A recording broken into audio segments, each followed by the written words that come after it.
In 2009, a father and his 7-year-old daughter vanished without a trace during what was supposed to be a peaceful weekend at their family lake cabin in northern Michigan. But 15 years later, two fishermen casting their lines in the early morning mist would pull something from those same dark waters that would change everything. A message in a bottle that was never meant to be found. David Ashford sat in his truck outside the Traverse County Sheriff's Department, his hands gripping the steering wheel so tightly his knuckles had gone white. The September morning was crisp, with that particular bite in the air that always reminded him of that last weekend. The weekend his brother Thomas and niece Sophie had driven up to Crystal Lake for what should have been a simple father-daughter getaway. The call from Detective Martinez had come 3 hours ago, pulling David from a restless sleep. "We need you to come in, Mr. Ashford. The fishermen who called us this morning, they found something in the lake. Something with your brother's name on it." David closed his eyes, fighting back the familiar ache that had lived in his chest for 15 years. Thomas had been the adventurous one, the brother who could fix anything with his hands, and had a smile that could light up any room. Sophie had inherited that same infectious laugh, that same fearless curiosity about the world. At 7 years old, she had been Thomas's shadow, following him everywhere with her gap-toothed grin and pigtails bouncing. The morning of September 12, 2009, they had packed Thomas's blue Ford pickup with fishing gear, Sophie's favorite stuffed elephant, and enough groceries for a long weekend. David could still remember waving goodbye from his driveway, watching Sophie's small hand pressed against the rear window as they pulled away. "Take care of each other," he had called out, never imagining those would be the last words he would ever say to them. The search had consumed 3 weeks. Coast Guard boats, volunteer divers, search dogs, helicopters scanning every inch of the lake's surface and surrounding woods. The cabin had been found exactly as they had left it. Thomas's wallet on the kitchen counter, Sophie's coloring books, spread across the dining table, 2 cups of hot chocolate still sitting on the porch railing, grown cold and covered with a film of morning dew. No signs of struggle, no evidence of foul play, no bodies. The official conclusion had been accidental drowning, though no remains were ever recovered. The lake was deep, Detective Martinez had explained gently, and the currents unpredictable. Sometimes the water simply doesn't give back what it takes. But David had never accepted that explanation. Thomas was an experienced swimmer, a man who had grown up on these very waters. He would never have taken Sophie out on the lake without life jackets, would never have been careless with his daughter's safety. Something else had happened that weekend, something the investigators had missed. Now, 15 years later, David stepped out of his truck and walked toward the sheriff's department entrance. His reflection in the glass doors showed a man aged beyond his 52 years, gray threading through hair that had once been as dark as Thomas's, lines etched deep around eyes that had spent too many nights staring at the ceiling, wondering. Inside, Detective Martinez greeted him with the same careful compassion she had shown all those years ago. Maria Martinez had been a rookie then, assigned to assist the lead investigator. Now she wore the weight of experience in her posture, but her eyes still held that spark of determination that had made David trust her from the beginning. "Thank you for coming so quickly," she said, leading him down a hallway that smelled of coffee and cleaning solution. "I know this must be difficult." They entered a small conference room where evidence bags lay arranged on a metal table. David's breath caught in his throat when he saw it. A wine bottle, green glass darkened by years underwater, with something white visible inside. "Jake Morrison and his son were fishing about 200 yards from your family's cabin," Detective Martinez explained, pulling on latex gloves. "The bottle was caught in some fallen branches near the shoreline. When they saw there was something inside, they brought it straight to us." She carefully extracted a piece of paper from the bottle, unfolding it with the delicate touch of someone handling ancient parchment. The ink had run in places, but most of the writing was still legible. David recognized his brother's handwriting. Immediately, that careful script Thomas had developed during his years as a contractor, writing estimates and work orders. "I can't make out all of it," Detective Martinez said softly, "but I can see a date. September 14th, 2009. And what appears to be your brother's signature at the bottom." David leaned forward, his heart hammering against his ribs. September 14th was 2 days after Thomas and Sophie had been reported missing. 2 days after the search had begun, which meant that on that date, at least one of them had still been alive. "What does it say?" David asked, his voice barely above a whisper. Detective Martinez positioned the paper under a desk lamp, and together they began to read the faded words that had waited 15 years to be discovered. Detective Martinez adjusted the lamp, casting a brighter circle of light over the water-stained paper. The ink had bled in places, creating ghostly shadows around certain words, but Thomas's handwriting was unmistakable. David had seen it countless times on birthday cards, Christmas lists, and the occasional text message that always ended with, "Love you, brother." "If you're reading this," the note began, "then something has gone terribly wrong." David's breath caught in his throat. He could almost hear Thomas's voice speaking the words, that steady baritone that had always carried such certainty, such strength. Detective Martinez continued reading aloud, her voice careful and measured. "Sophie and I came to the cabin Friday night like we planned. Everything seemed normal. We roasted marshmallows, played cards, told ghost stories. She fell asleep in my arms on the couch, and I carried her to her bed around 10 o'clock. The detective paused, glancing at David. His eyes had filled with tears at the image of his brother tucking Sophie into bed, probably checking the windows twice, and leaving the hallway light on because she was still afraid of the dark. Saturday morning we went fishing early. Sophie caught her first base, and we were both so excited. We cleaned it together on the dock, and she kept saying she couldn't wait to tell her mom." Detective Martinez's voice softened. "We were heading back to the cabin for lunch when we heard voices in the woods. Not hikers or other campers. These voices were different. Angry, urgent." David leaned closer to the paper, trying to make out the next lines where the ink had smeared badly. Detective Martinez squinted under the lamp.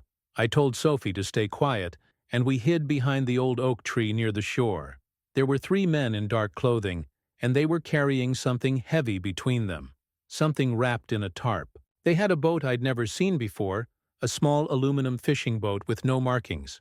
The room felt suddenly cold despite the September warmth outside. David found himself holding his breath as Detective Martinez continued. "They put whatever they were carrying into the boat and pushed off from the shore. I should have left then, should have taken Sophie and driven straight home. But something made me follow them. We stayed hidden in the tree line, moving along the shore as quietly as we could." Detective Martinez paused again, this time to retrieve a magnifying glass from her desk drawer. The next section was particularly difficult to read. The words blurred by water damage and time. They stopped at the deep part of the lake, maybe 300 yards from shore. I watched them dump whatever was in the tarp over the side of the boat. The way it sank, heavy and quick, it had to be... She stopped reading, looking up at David with concern. "Go on," David said quietly. "I need to hear it all." The way it sank, it had to be a body. The words hung in the air like smoke. David felt the room spin slightly, and he gripped the edge of the table to steady himself. Thomas had witnessed a murder, or at least the disposal of a murder victim. We tried to get back to the cabin without being seen, but Sophie stepped on a branch. The crack echoed across the water like a gunshot. The men in the boat heard it. They started the motor and headed straight for shore. Detective Martinez's voice grew more tense as she read the increasingly frantic handwriting. "We ran. Sophie was so scared, but she kept up with me. We made it to the cabin and I locked all the doors, closed all the curtains. I called 911, but my cell phone had no signal. The landline was dead. They must have cut it." David remembered that detail from the original investigation. The phone line to the cabin had been severed, but investigators had attributed it to storm damage from the previous week. Now that explanation seemed woefully inadequate. "They found us around sunset. 3 men just like I saw at the lake.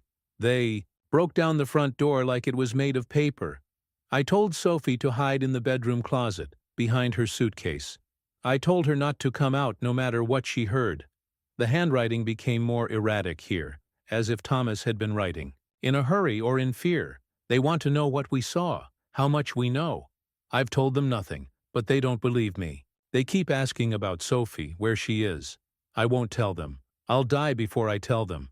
Detective Martinez stopped reading and looked up at David. The rest is harder to make out. The water damage is worse at the bottom of the page. David wiped his eyes with the back of his hand. My brother died protecting her. He died protecting Sophie. We don't know that yet, Detective Martinez said gently. This note was written 2 days after they disappeared. Something could have happened after this. Some way they could have escaped. But even as she said it, David could see in her eyes that she didn't believe it any more than he did. Thomas Ashford had been murdered by 3 men who had dumped a body in Crystal Lake. And somewhere in those dark waters, the answers to 15 years of questions were waiting to be found. Detective Martinez carefully turned the note over, revealing more faded text on the back. The handwriting here was different, shakier, as if Thomas had been writing while injured or under extreme stress. There's more, she said, adjusting the magnifying glass. This part appears to have been written later. The ink color is slightly different. David leaned forward, his heart pounding as she began to read again. It's been hours since they took me. I don't know where Sophie is. I pray she stayed hidden. I pray she's still alive. The words hit David like physical blows. He closed his eyes, imagining his 7-year-old niece crouched in a dark closet, listening to her father being dragged away, too terrified to move. They've brought me somewhere underground. Smells like mildew and motor oil. I can hear water dripping. There's a man here, older than the others, who seems to be in charge. He knows things about our family that he shouldn't know. He knows my name, Sophie's name, even yours. David. Detective Martinez paused, meeting David's eyes. They knew your name 15 years ago. David felt a chill run down his spine. How is that possible? I'd never seen those men before. I didn't even know Thomas was planning to go to the cabin until the day before. He knew about the cabin, Detective Martinez continued reading. Knew it belonged to our grandfather. Knew how long our family had owned it. This wasn't random. They've been watching us. The implication hung heavy in the air. This hadn't been a case of wrong place, wrong time. Thomas and Sophie had been targeted, stalked, hunted. The older man keeps asking about a witness to something that happened in Detroit 3 months ago. A warehouse fire on Corktown. He thinks Thomas saw something he shouldn't have. Detective Martinez stopped reading and reached for her computer. Her fingers flew across the keyboard as she pulled up old case files. June 15, 2009, she said, scrolling through police reports. Warehouse fire in Detroit's Corktown district. 3 fatalities. Arson investigation concluded it was insurance fraud, but the case was never solved. David racked his memory. Thomas was working construction in Detroit that summer. He mentioned a big warehouse renovation project, but I don't remember him saying anything about a fire. Maybe he didn't know what he had seen at the time, Detective Martinez suggested. Maybe he witnessed something and didn't realize its significance until it was too late. She returned to the note, her voice growing more strained as she read. The increasingly desperate words. I keep telling them I don't know anything about any fire, any warehouse, any witness. But they don't believe me. The older man says I'm lying. Says witnesses to the Corktown incident need to be eliminated before the trial. What trial? David asked. Detective Martinez was already typing again. Give me a second. After a few moments, she looked up with grim understanding. There was a major organized crime investigation going on in Detroit in 2009. Federal case. The warehouse fire was connected to a money laundering operation. The trial was scheduled for October 2009, just a few weeks after your brother disappeared. The pieces were starting to fit together, forming a picture too horrible to fully comprehend. Thomas hadn't just witnessed the disposal of a body at Crystal Lake. He had been eliminated as a potential witness in a federal crime case. I'm writing this with a pencil I found on the floor. Detective Martinez continued reading from the note. My hands are tied, but I managed to work one free. If something happens to me, if they kill me, I need someone to know the truth. David's throat tightened as he listened to his brother's final words. Sophie is everything good in this world. She deserves to grow up, to laugh, to have children of her own. I would trade my life for hers 1,000 times over. David, if you're reading this, find her. Don't let them win. Don't let them erase us from the world like we never existed. The note ended there. Thomas's signature barely legible at the bottom. Detective Martinez set the paper down gently, and for a long moment, neither of them spoke. Finally, David broke the silence. "We need to go back to the lake. We need to find what they dumped in the water 15 years ago." 2 days later, David stood on the dock of the family cabin for the first time in 15 years. The morning mist hung low over Crystal Lake, creating ghostly shapes that seemed to dance across the water's surface. Detective Martinez stood beside him, along with a dive team from the state police and a sonar specialist whose equipment hummed quietly as it mapped the lake bottom. The cabin looked exactly as it had the day Thomas and Sophie disappeared. David had paid a property management company to maintain it all these years, unable to sell but equally unable to return. Now, walking through the rooms where his brother had spent his final hours, David felt the weight of 15 years of grief pressing down on his shoulders. "The bedroom closet where Sophie hid," Detective Martinez said softly, standing in the doorway of what had been Sophie's room during their visits. "Did your crime scene team process it thoroughly back in 2009? David shook his head. "They barely looked. When there were no signs of struggle, no blood, no obvious evidence of foul play, they concluded it was an accidental drowning, a cursory investigation at best." Detective Martinez pulled on latex gloves and opened the closet door. It was small, meant for a child's clothes during summer visits. She ran her hands along the walls, feeling for anything that might have been missed. Behind a loose board near the floor, her fingers found something. "David," she called, her voice sharp with discovery. "Come here." She had pulled out a small pink diary, the kind with a tiny lock that any determined child could pick. The cover was decorated with unicorns and rainbows, clearly belonging to a 7-year-old girl. Sophie's name was written on the front in careful, childish handwriting. "She left this behind," Detective Martinez said, handling the diary with reverence. "Sophie was hiding in this closet when those men took her father. She might have written something." David's hands trembled as he accepted the diary. The lock had been broken long ago, probably by Sophie herself when she lost the key. He opened it to the last entry, dated September 12, 2009, the same day they had arrived at the cabin. "Daddy and I caught a fish today," the entry began in Sophie's careful 7-year-old script. "It was so big and pretty. Daddy said I was the best fisherman in the whole family. We're going to cook it for dinner and call Mommy to tell her about it." The innocence of the words made David's chest ache. He turned the page and found another entry, this one written in different ink, with shakier handwriting. "September 13th. Something bad is happening. Daddy told me to hide and be very quiet. I can hear men talking loud and angry. Daddy sounds scared. I've never heard Daddy scared before. I'm writing this so if something happens, someone will know. I was here. My name is Sophie Marie Ashford and I am 7 years old, and I love my daddy very much." Detective Martinez wiped her eyes as David continued reading aloud. "The men are looking for me. I can hear them opening doors and moving furniture. Daddy told them he doesn't know where I am, but they're getting closer. I'm going to hide this diary behind the loose board so they won't find it. If Mommy or Uncle David find this, I want you to know that Daddy tried to protect me. He's the bravest man in the whole world." The next page was blank, but David could see faint indentations where Sophie had pressed hard with her pencil.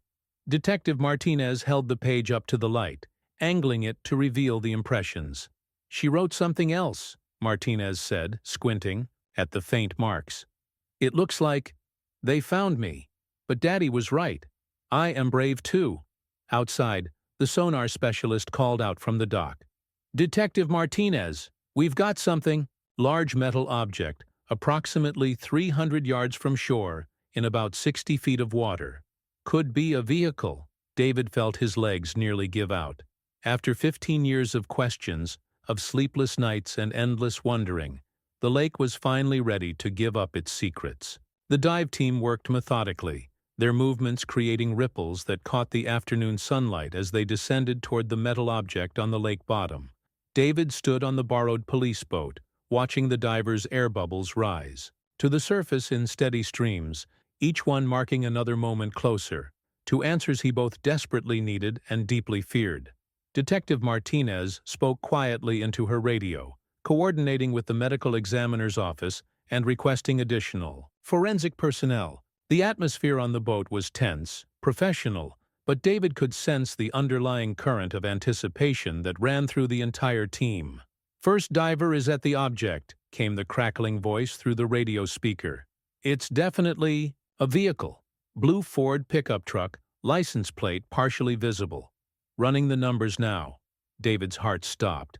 Thomas had driven a blue Ford pickup to the cabin that weekend. He gripped the boat's railing as Detective Martinez took the radio. "Can you confirm make and model?" she asked. 2007. Ford F-150. Blue metallic paint. Significant damage to the front end, like it was driven hard into something. "The cab is..." "Detective, there are restraints visible through the windows, and what appears to be human remains." David turned away from the radio, his stomach churning. Detective Martinez placed a steady hand on his shoulder as the diver continued his report. "Two sets of remains. Adult male in the driver's seat. Smaller skeletal remains in the passenger seat.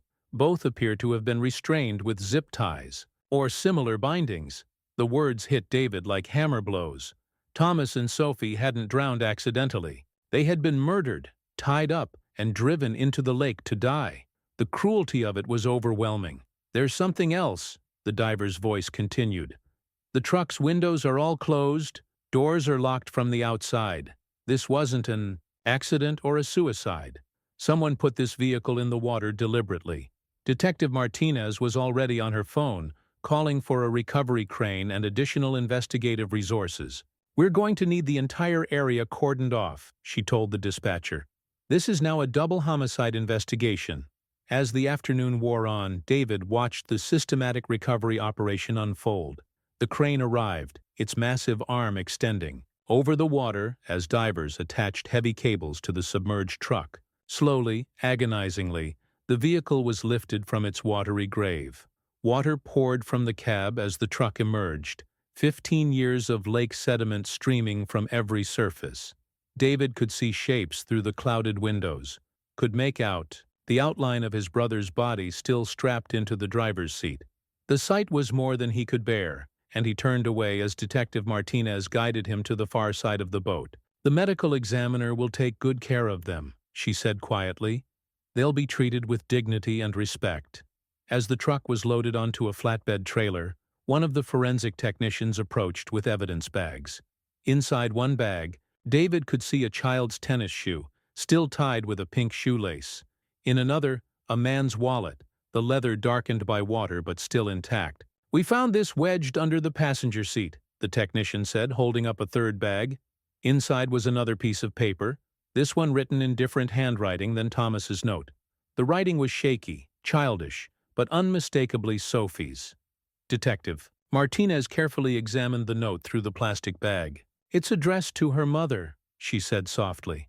"Do you want me to read it, or would you prefer to wait?" David wiped his eyes and straightened his shoulders. "Read it. Sophie deserves to have her words heard." Martinez held the bag up to the side light and began to read Sophie's final message. "Dear Mommy, the bad men put Daddy and me in the truck. Daddy can't move his hands and neither can I. Daddy says we're going to see Grandpa and Grandma in heaven, and that's okay because heaven is supposed to be beautiful. I'm not scared because Daddy is with me. Tell Uncle David I love him, and I'm sorry we can't come home. Tell him to take care of Mommy for us. I love you more than all the stars in the sky. Your brave little girl, Sophie." The silence that followed was profound. Even the hardened investigators paused in their work, moved by the courage of a 7-year-old girl facing death with such grace. David looked out across Crystal Lake, its surface now calm again, hiding no more secrets. After 15 years, Thomas and Sophie were finally coming home. 3 weeks after the recovery, David sat in a sterile conference room at the FBI field office in Detroit. The federal agents who had taken over the case moved with the efficiency of people who had been pursuing the same criminals for years.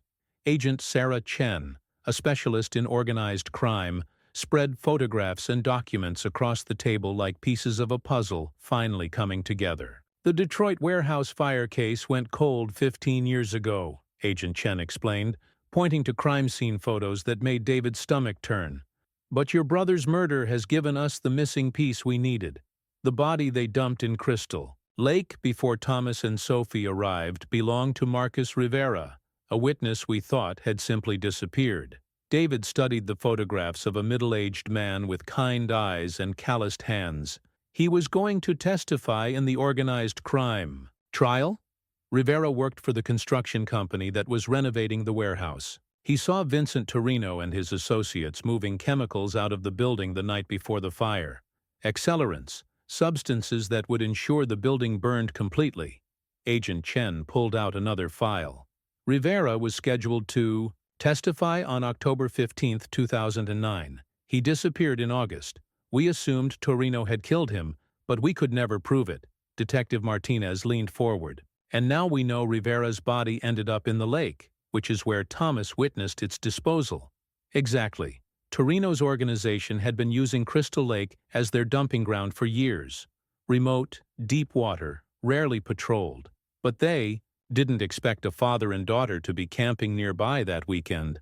Agent Chen turned to a wall-mounted screen and projected a series of mugshots. 3 men, all in their 50s now, with the hard faces of career criminals. Vincent Torino, the mastermind. Carlo Benedetti, his enforcer. Frank Rossetti, his cleanup specialist. We've been trying to build a case against them for 2 decades. They're responsible for at least 12 murders that we know of, probably twice that many. David stared at the faces of the men who had destroyed his family. Are they still alive? Still free? Torino died of cancer in 2018. Benedetti is serving life in federal prison for an unrelated murder. But Rossetti...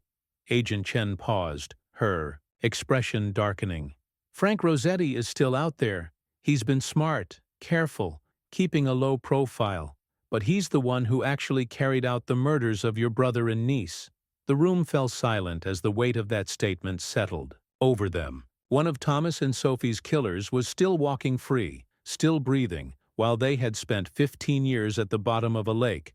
We have enough evidence now to charge him, Agent Chen continued.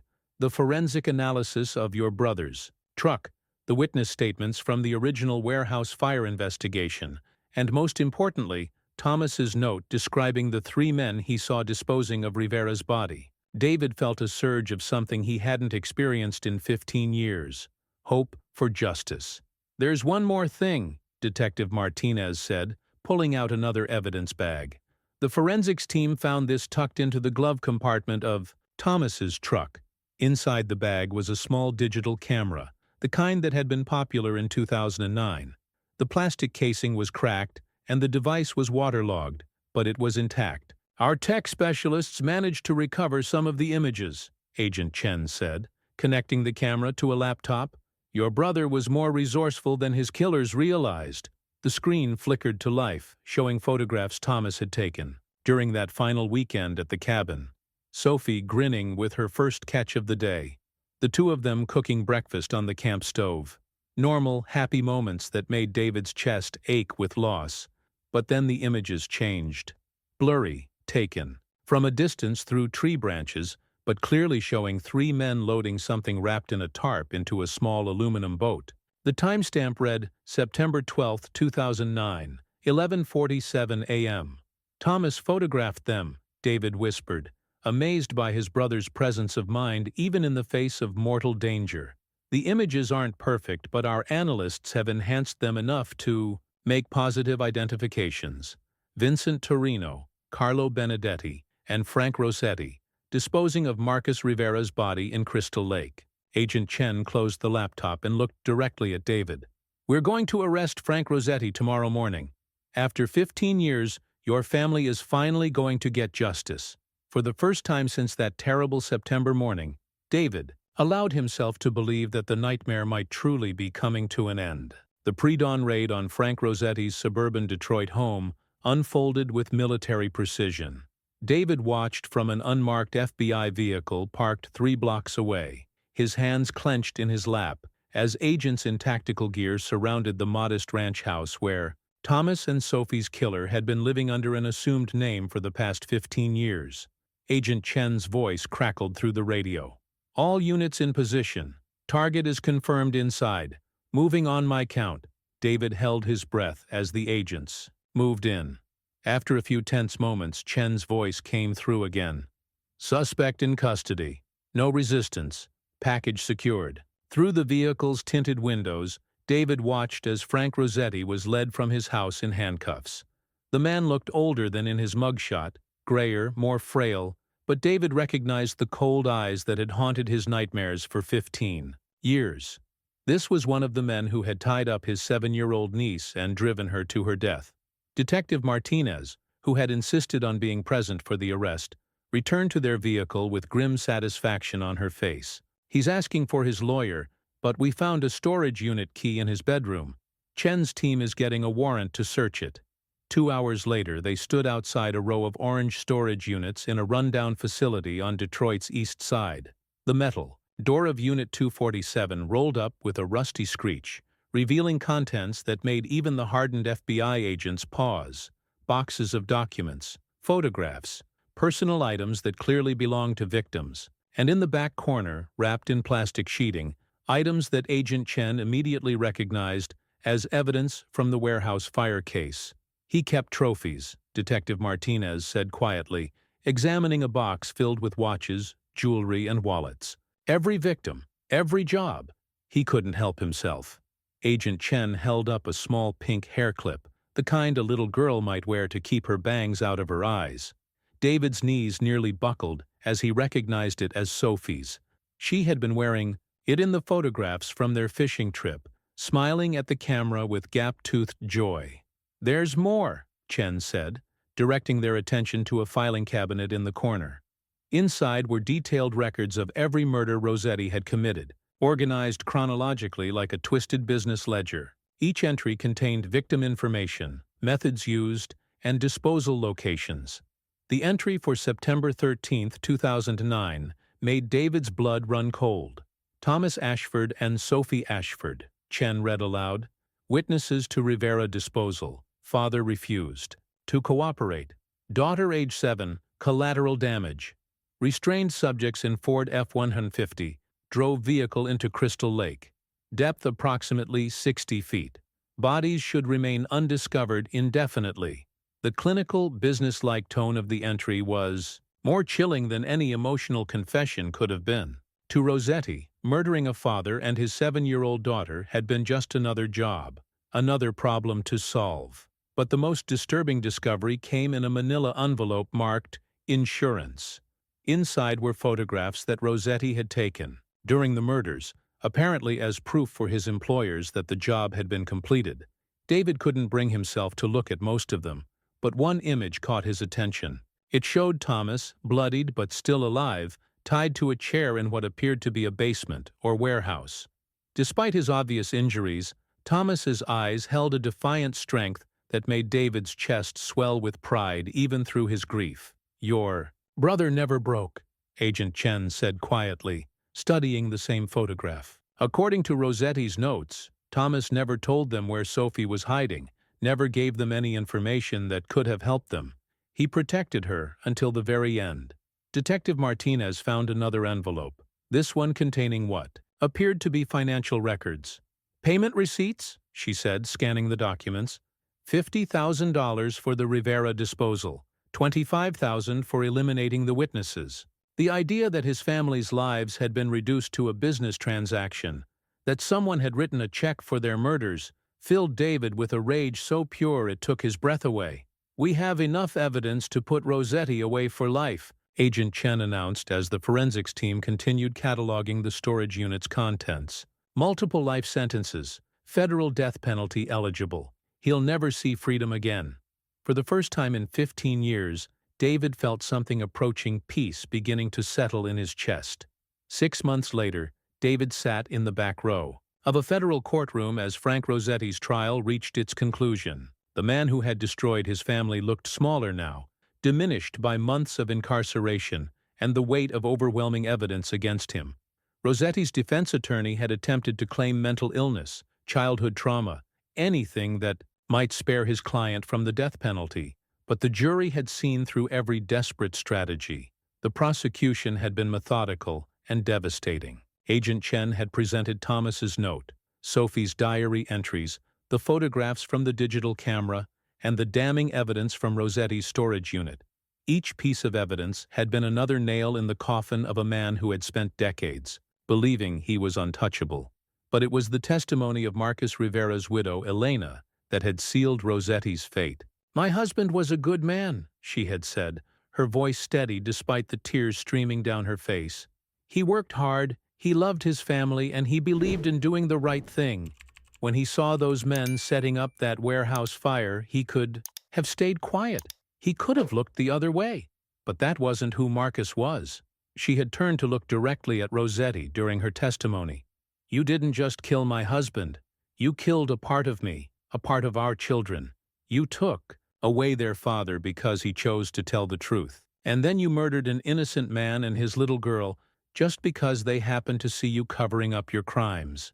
Elena's words had hung in the courtroom like an indictment, not just of Rossetti, but of everyone who had ever chosen violence over justice, silence over truth.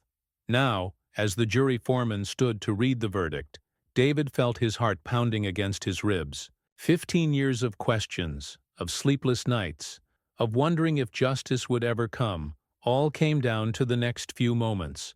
On the charge of conspiracy to commit murder in the first degree, we find the defendant guilty. David closed his eyes as the foreman continued reading.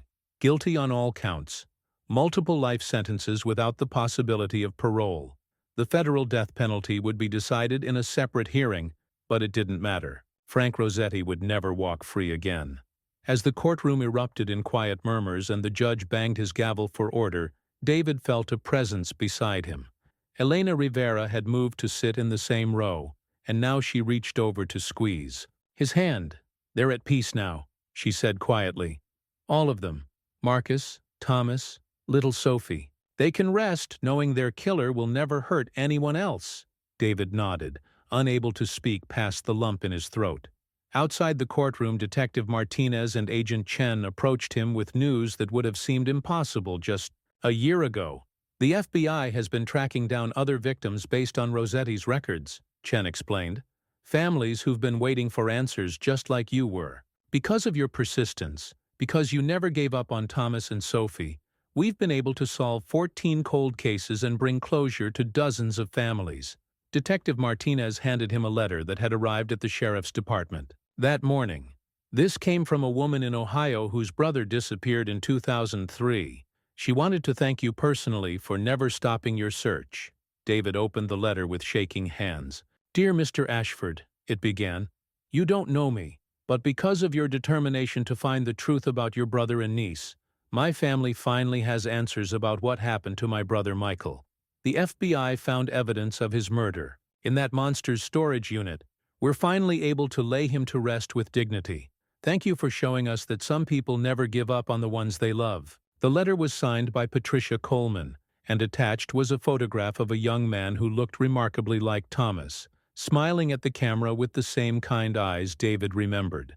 As he stood on the courthouse steps, surrounded by the people who had helped him find justice for his family, David realized that Thomas and Sophie's deaths had not been in vain. Their story had led to the capture of one of the most prolific killers in the region's history. Their courage in those final moments had ultimately saved other families from experiencing the same devastating loss. 1 year after the trial, David returned to Crystal Lake on a crisp October morning that reminded him of that last weekend 15 years ago. But this time, he wasn't alone. Behind him walked Sarah, Thomas's widow, and their son Michael, who was now 22 and bore such a striking resemblance to his father that David's breath caught in his throat.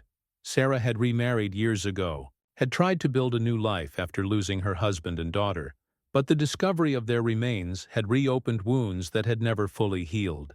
She had reached out to David after the trial, wanting to visit the lake where Thomas and Sophie had spent their final hours. "I need to say goodbye properly," she had told him over the phone, her voice thick with emotion.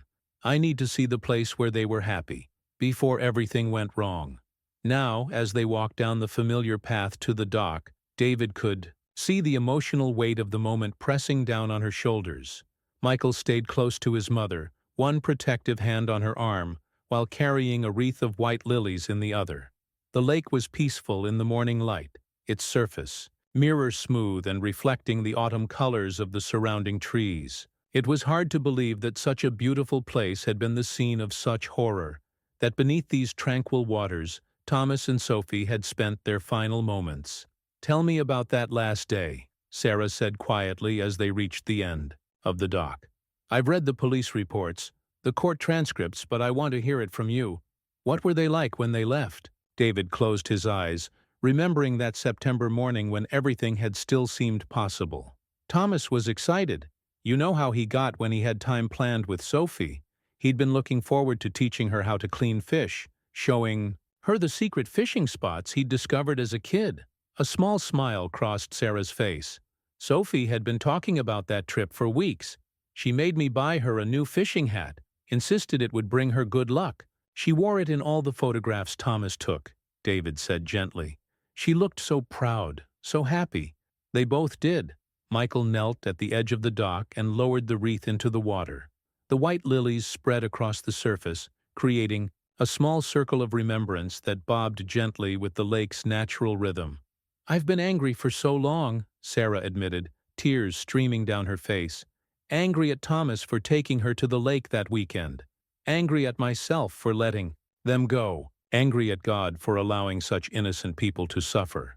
David understood that anger intimately. He had carried it for 15 years, had let it poison his relationships and consume his peace of mind.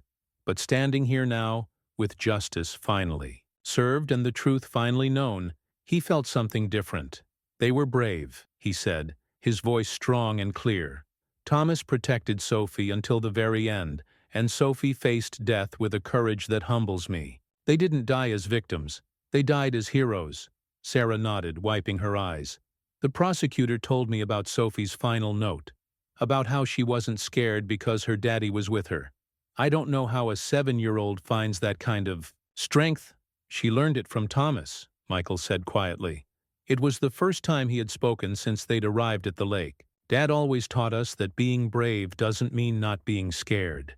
It means doing the right thing even when you are scared." As they stood together on the dock, David realized that this was what healing looked like. Not the absence of pain, but the presence of peace alongside it. Not forgetting Thomas and Sophie, but remembering them as they truly were. Loving, brave, and worth fighting for.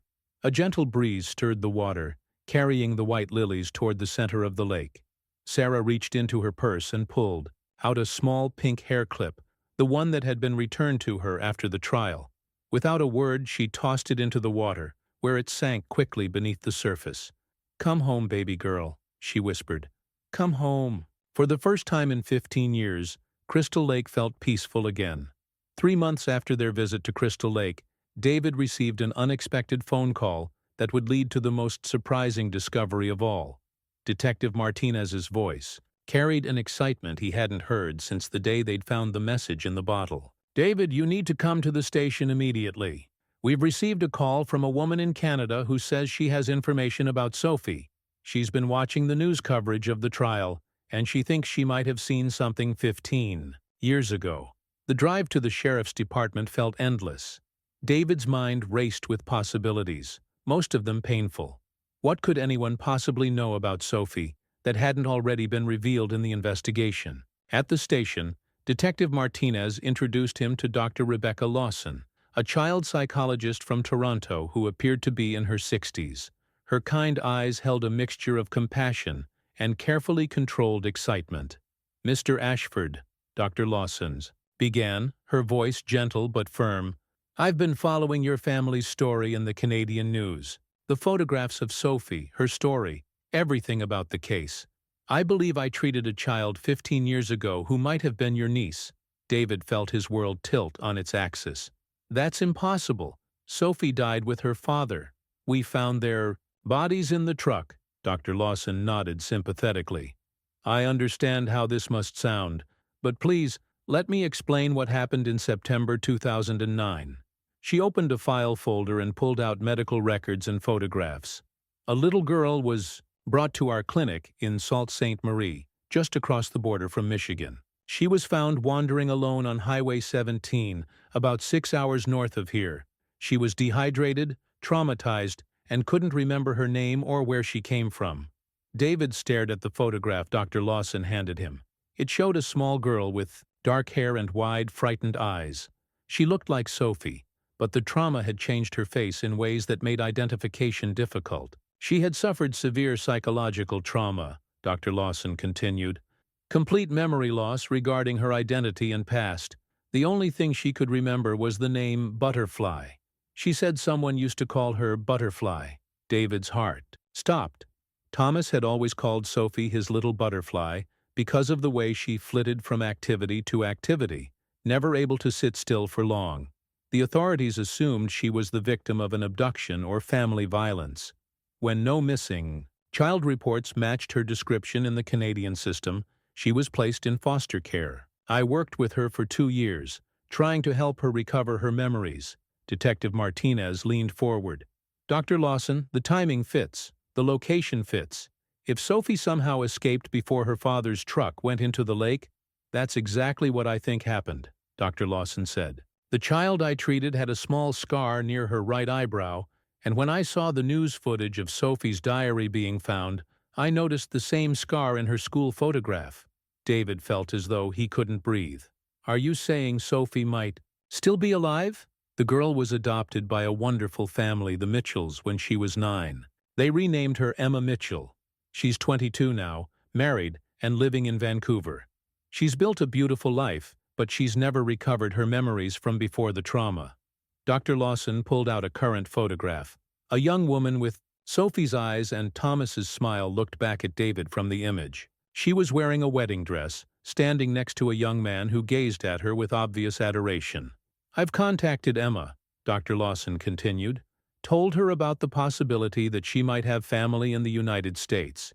She's agreed to meet with you, to take a DNA test. She says she's always felt like something was missing from her life, like there was a part of her story she couldn't access. Detective Martinez was already on her phone, arranging for expedited DNA testing and coordinating with Canadian authorities.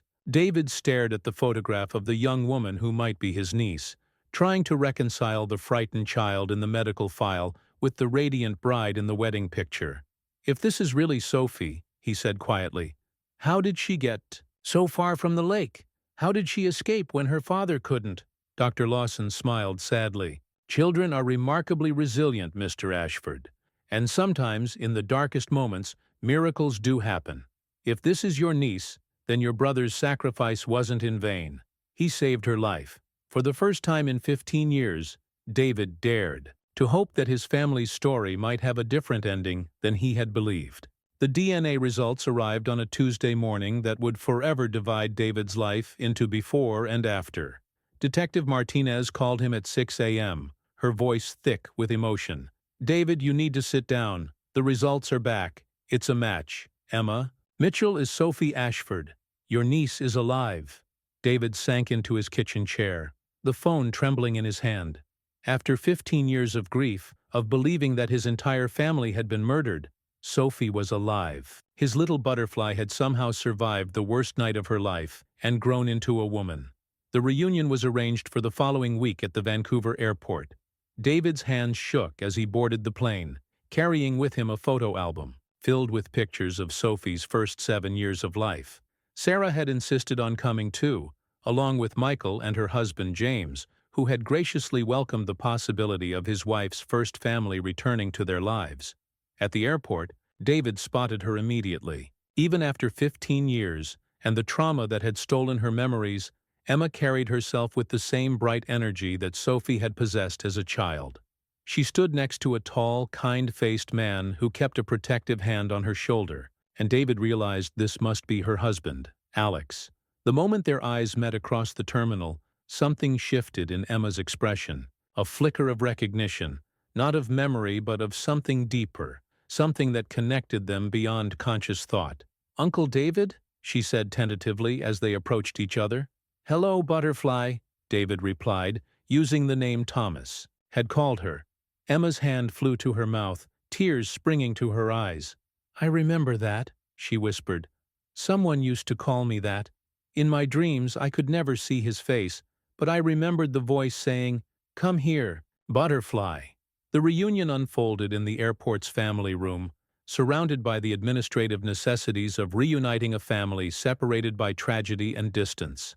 Dr. Lawson was there, along with Canadian Social Services representatives and Detective Martinez, who had flown up to coordinate the legal aspects of Emma's true identity. David opened the photo album, and Emma gasped as she saw pictures of herself as a toddler, pictures she had no memory of but which somehow felt familiar. There was Thomas teaching a 2-year-old Sophie to ride a bicycle, Sarah braiding Sophie's hair for her first day of school, family barbecues and Christmas mornings, and ordinary moments that had been lost to trauma but preserved in these images. "This is my father?" Emma asked, touching a photograph of Thomas holding her on his shoulders at a county fair. "That's Thomas," Sarah said, tears streaming down her face. "And yes, sweetheart, he was your daddy. He loved you more than life itself." Emma studied the photographs intently, and slowly fragments began to return. Not complete memories, but impressions, feelings, moments that had been buried for 15 years. "I remember the cabin," she said suddenly. "There was a dock, and we caught fish, and there was a room with unicorns on the walls." She looked up at David with wonder. "I remember you reading me stories about princesses and dragons." Alex, who had been quietly supportive throughout the emotional reunion, finally spoke.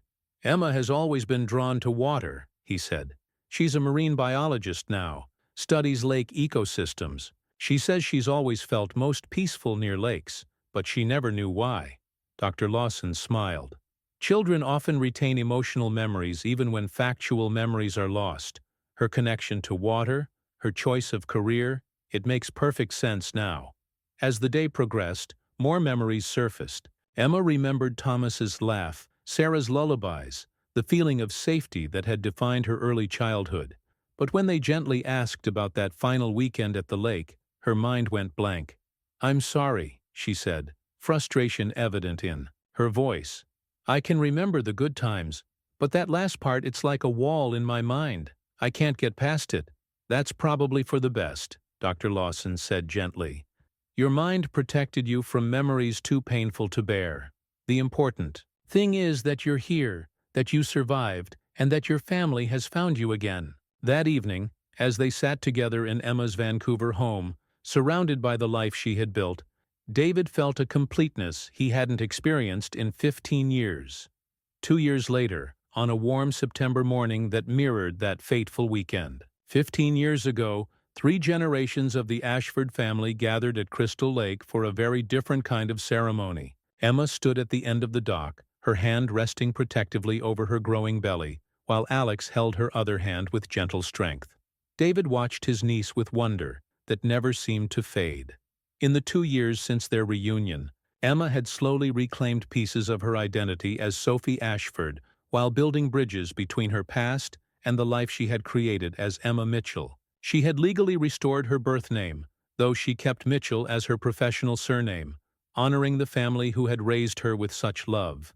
Sarah approached the water's edge carrying a small wooden box crafted by Michael, who had inherited his father's gift for working with his hands. Inside the box were Thomas's fishing lures, his favorite baseball cap, and a letter that Sophie had written to her father on Father's Day when she was 6 years old.